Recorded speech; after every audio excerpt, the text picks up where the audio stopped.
Or good morning po mga kababayan man sir. This is Jam the Filipino channel, ang inyong pong lingkod.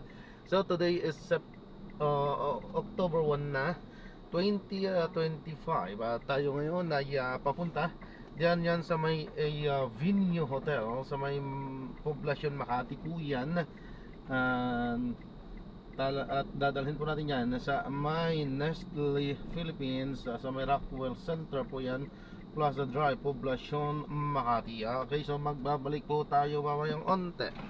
Pang nakuha na po natin sila disclaimer, lamang po ang content po natin ay kalsada at hindi ang passenger. Kaya nga naman, sakasakali man po na may marinig kayo mga pangalan ng lugar, pangalan ng tao, pangalan ng organizations, government o private man yan, ay wala pong kinalaman ng channel na ito at wala pong pinapatungkulan. Lahat po ng pinag-uusapan dito ay pawang dito lamang po yan sa loob at wala pong pinapatungkulan sa labas. Okay po, so magbabalik po tayo mamayang unti po pang nakuha na po natin itong ating susunod na mission po.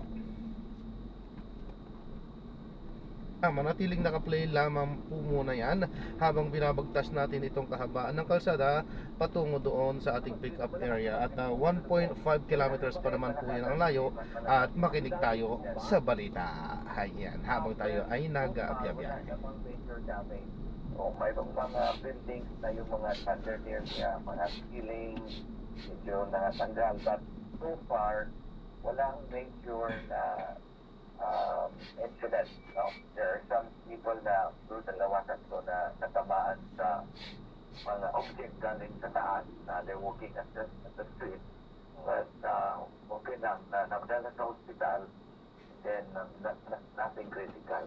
Ngayon, by the way, kagabi, I issued an announcement that walang classes at all levels because they're asking for the private, we're asking for the private institutions, the school buildings, and other commercial buildings, na yung mga owners, sila na yung mag-charge muna sa mga results, no? Kung anong nangyari sa building nila, na kung hindi nila na may problema, di huwag papasukit yung mga tao. Tama po. So dito naman sa school, especially sa public schools, nag-check na kami ngayon sa mga probable cracks, no, sa mga building. So, walang klase. So, government naman, we're starting also to do the checking, and hopefully within this morning, kung walang problema, then we're gonna have to go to work sa mga public. Now, yung mga institutions like private institution, if na-feel sa management na kailangan walang trabaho, na sila na ang mag-ano doon. Opo. Ang natamaan masyado na report, nakita namin sa mga post Opo, sa Mayor. area sa Pugo. Opo. Mayor, meron ako nakita ng mga video, parang mga nagpapanik yung mga tao. Yan po ba naging sitwasyon kagabi nung tumama po yung lindol? At nasaan po, meron po bang nag-evacuate? Yes, mayroong panic, but actually right after ng lindol, probably about 10:05, sabi ko na, because nagpunta ako diretso sa hospital, because that's the most critical areas where people go. Sabi ko na huwag kayong mag-announce ako na huwag mag-panic, because mayroong dalawang pasyente na nadala doon sa hospital because of the panic thing, no? Kita nila yung mga tao so nag-panic, so ngayon parang nag-one sila, nag-stress, kaya hindi makingan. But okay naman, wala namang Okay, very good. Wala namang Opo, but thank you for accommodating or call. Tatawag din kami, kausapin namin yung mga mayor dun sa norte. Kasi yun yung pinakamalakas na affection, Mayor. Thank you, Mayor, ha. Thank you, Mabuhay po Mayor. kayo dyan. May buntag. Mag-ingat po kayo. Thank you, si Mayor Nestor Archibal. Baka sabihin pa siya, bagong pangalan. bago. Mayor Nestor Archibal ng Cebu City. Kasi nasa dami ng update kanina, wala ko napasok kahit isa na report. Nabati ko naman si Zach. Kilala mo si Zach, di ba? Si Zach. Birthday. Wow. Zach Riveral. Hi, Jack. Happy birthday. Birthday din ni Macab AI. Uy, Si Christopher Sukitan. Ay, Macab, happy happy birthday. Buti nalaman mo na birthday ni Macab. Yeah. Asa Viber, Macab, happy Happy birthday. birthday. Sharon din. Sharon Gantalian Hindi ng mo man lang binati MMDA. si Sharon. Dapat unang-una. Kanina? Sabi natin mo. Oo, Sharon Gantalian. May mapapala ba tayo sa bati kay Sharon? Si Sharon, pagka nagpo-birthday yan, Aha. sarado ang buong, ano nga yun, Julia Vargas. Hindi, wala akong pakialam sa Julia Vargas. Ang may pakialam ako ay si Vera, corner Mother Ignacia. Darating na daw. Sabi. Happy Tita Cory ni birthday. Danis! Uy, Tita Cory. Nakita ko si Tita Long time Cory no sa hear, TV. long time no see. Nakita ko siya dun sa Kids. Ano nga ba yun? Yung kanta ng mga kids, Camille, ano yun? The Voice. Kid. Singing kids. The Voice Kids. Singing kids ka dyan. Kita ko si Tita Cory. Tita Cory, alam mo na. ha? Ano ba siya? Judge? Jurado siya? Abay talagang si channel head siya. Sa nanonood. Gabriel Gonzalez. Go, Gab. Good morning, Alvin at Doris. Walang naiulat na piskala sa mga infrastruktura sa ilang paliparan sa Visayas. Nasunod ng magnitude 6.9 na lindol na tumama sa Bogor, Cebu ay the Civil Aviation Authority of the Philippines o CAAP sa Mactan Cebu International Airport. Agad dinalikan sa mga pasahero sa terminal nang tumama ang lindol. Nawalan din ng kuryente pero balik normal na ang operasyon sa nasabing paliparan. Sa Bacolod Airport naman, pansamantalang naantala ang paglapag ng ilang Philippine Airlines at Cebu Pacific flight habang isinagawa ang inspeksyon sa runway. Wala namang naiulat na pinsala sa mga pasilidad sa Tacloban, Calbayog, Ormoc, Maasin at Ilonggo Airport. At iyan ang balitang kumpirmado, sigurado. Ito ang Radyo Patrol, Gabriel Gonzalez, DCMR. Thank you. Maraming salamat, Gabriel Gonzalez. Partner, punta natin si, ano muna bago si Bruce. Si Jerry Toledo muna, baka magalit sa atin. Okay. Watching and eating sa likod ng Studio 7 with Mr. German. Kumakain ng mga mukha. morning Agad sa pa kasi. inyo. Sigas, because Zeus. Alvin at Doris nagtamo ng gano sa braso, balikan ng pilsi. Ang rider na si Renato, 55 anyos, nang sumampok ang kanyang minamanayang motorsiklo sa concrete barrier sa bahagi ng Commonwealth Avenue, Quezon City. Kwento niya, papasok sana siya sa trabaho kayo ng alas 5 ng madaling araw at ginamit pa niya lahat. Matasan sa Tigan Bayan westbound nang mabangga niya ang mga barrier na inilagay sa harap ng PUV stop. Ang rider na malakisay, hindi na makapapasok na trabaho nang bumangga rin sa parehong concrete barrier mag-aalas 5:30 naman kanina. Napasad ang side mirror ng kanyang motor habang maswerte namang maliit na dugas lang sa kamay ang kanyang natamo. Kwento ng mga aksidente, kulang sa warning device ang concrete barrier. Ayan, accident ako, sakit. Ayun, dami kong gasgas. Eh dati wala namang ganyan yan eh. Ewan ko ba't nilagyan nila yan. Okay lang naman na walang ganyan eh. So, walang ilaw. Kulang po sa warning sign na may barrier.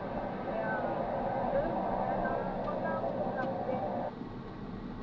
Nilagay ng DOTR ang concrete barrier sa harap ng QB stop para sana magkaroon ng maayos na loading at unloading bay sa lugar. At yan ang balitang kumpirmado. Sigurado, ito ang Radyo Patrol. Tuslay Capi, DZMS. Thank you. Maraming salamat, Susie. I love you, Lord. Si I love Atty. you. Ronnie Macalital. Naalala pa niya 60th anniversary ngayon ng Thrilla in Manila. Boxing match between Muhammad Ali and Frazier. Naalala niya, dahil sariwa pa rin sa alala niya, partner, yung 2 oras na laban. At na-meet niya personally si Muhammad Ali. Wow. Ano yan, sa mga kabataan, sa Ali Mall ginawa. Kaya Kaya siya Ali Mall. Dahil siya ginawa. Dahil dyan, papasili ko ng partner with your indulgence. Ang pinakamabait, pinakamagaling na mekaniko sa balat ng lupa Ayan na ay naman Biman. tayo eh. Pagka kailangan ko magbayad kay Mark Ang Biman. bayad mo, bati. Ay, naku, Hindi, magpabayad na ako mamaya. Kasi nakasweldo naman ako kahapon. Marvin, nagdayin mo ako, nagpapapastik ka Lord, I pa. love you. Pero gusto mo akong singilin, hindi ba? Dr. Angelo Libro at Noriel Aragon. Patawag mo na si Tricia nandiyan sa Ay, kanya. Trisha Lindo, go!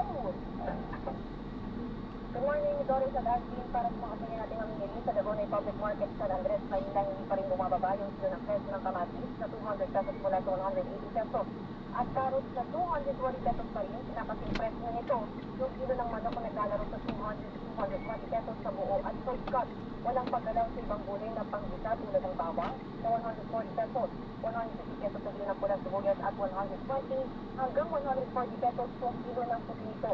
Samantala sa karning baboy, 3 linggo nang hindi sinipilit yung presyo ng bentahan dito, naglalaro ng 340 to 350 pesos. Ang kilo ng laman at 380 hanggang 390 pesos naman sa bawat kilo ng biyangko. 10 piso naman yung tinaas sa kada kilo ng tilapia na 170 pesos sa yung kilo sa bangus na 220 pesos na habang 300 pesos naman para sa sarilang ganun. Good morning po. Dito sa Dagoray, 43 to 45 Kay Ma'am Hana po. ang imported na bigas. Kinaway niyo sana ako, ma'am. Hindi ko kayo nakita, sorry. Na regular milk rice. At yan, ang balitang Germato, sigurado. Ito, ang Radyo Patrol, sa Linggo, DCMM. Thank you! Maraming salamat sa Nino. Si just birthday din ni Krista Cortez Senior. Si Manurod. Hello, Manurod. Yes, Alvin Torres, nagpapasaklolo na ang mga magtatahong o mga shelf growers sa Bukay Bataan sa Department of Agriculture sa pamamagitan ng Bureau of Fisheries and Aquatic Resources, BIFAR. Hindi matapos magkamatay ang milyong-milyong pisong halaga ng kanilang mga tanim o inaalaga ang tahong, maging ang mga bagong similya sa may 4 hektaryang baybay dagat ng Manila Bay o Northern Bataan Coastal Area. Ayon sa bangis ng si Daniel Kiras, Vice Chairman ng Tahong Growers Association, na may 300 kahanip at tubig na galing sa ilang irrigation dam sa Bulacan ang nakikita nilang dahilan ng pagkamatay ng kanilang mga tanim. Mainit na tubig kumalo ang nagagaling sa ilang irrigation dam sa Bulacan. Pumapila sila kay BIFAR Central Luzon Regional Director Wilfredo Cruz na siya dati ng problema bago tuluyang bumagsak ang kanilang kabuhayan. Ang yan ang balitang kumpirmado sigurado. Ito ang Radyo Patrol. Ron Quezon, DCMM. Thank you! Maraming salamat, Tony. So, sabi ni Toshel Sumi, yung nagparito sa yung pang mambabatas story, yung in-evaluate, yung lumabas na pinakamababa sa lahat ng mga mambabatas. So, napakaano naman ito. Masyado namang napagala. Hindi ko alam kung lumabas na Wala The Voice Kids. Ay, iba pa yung The Voice Kids, Camille? Iba pa yun? Iba pa yun? Ay, iba pa yun? Okay. Kaya nga, sabi ko na lang, The Singing Kids. Uy, may isa pa! Ano pa? Idol Kids nga sabi ni Pawad yan. Sa tawali mo? Arnel Ozaida, go! Yes, sorry, tawing sa barilan ng bypass operation sa ng Batangas Police laban sa isang American runner sa Barangay Bulbok, Batangas City. Batay sa report, nakasunog umano ang suspect na si Alias Pontay at pinapatukan ng mga pulis. Nasugatan ng 3 pulis na agad dinala sa ospital. Nakatakas naman ng suspect pero natuntun din ng mga pulis sa itinagawang hot pursuit operation. Pero nagkaroon ulit ng barilan at kinamaan ng suspect na naisugod pa sa ospital pero idineklara na itong death on arrival. Maayos naman na ang lagay ng 3 pulis na nagpapagaling pa sa ospital. Patuloy naman ang investigasyon at sa insidente at ang pagtugis sa iba pang suspect. At yan ang balitang kumpirmado sigurado. Ito ang Radyo Patrol, Arnel Ozaida, DCMM. Thank you. Maraming salamat, Arnel Ozaida. Naku, nag-overtime tayo. Nandito na si Rob. Rob, kapali ka rito. Oh. Good morning! Ay, kwentuhan mo kami. Ano, ngayon ba, meron na naman So, 8:05 ha, magkikwento pa siya. ha? Kasi na Oo. lang tayo magkwentuhan. Si Alvin Alzico po ito. Sabi si Gornia, magbabalik ako. Huwag kayo maalis ha. Oo daw dito. Hindi si Roger. Oo, the tandem ng Bayo with Robert Antemano. Mano, meron din po mo dyan ang masasabi. Before na ako po magbabalik bukas. Ito lamang sa Isang Pilipinas. Energy Wednesday pa lang. October na. Ang morning tandem ng bayan. Alvin El Chico at Doris Ligornia sa Sing Pilipinas.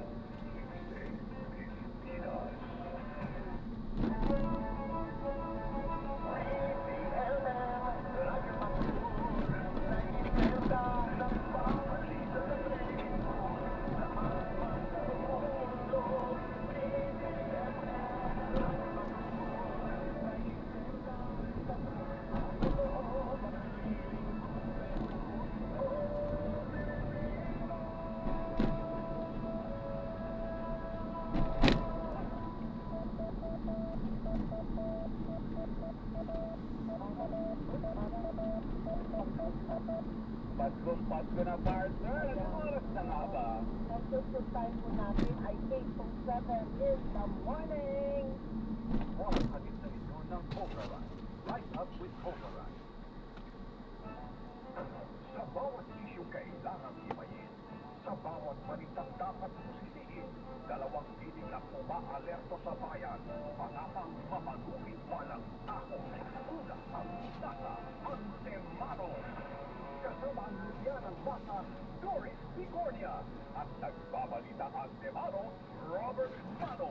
Mga batikang tagapagbalita na naghahatid ng malalim na pananaw at masaya na talakayan. Dito ang kanyang nabubusugin ka sa balita at informasyon. Antem ng bayan.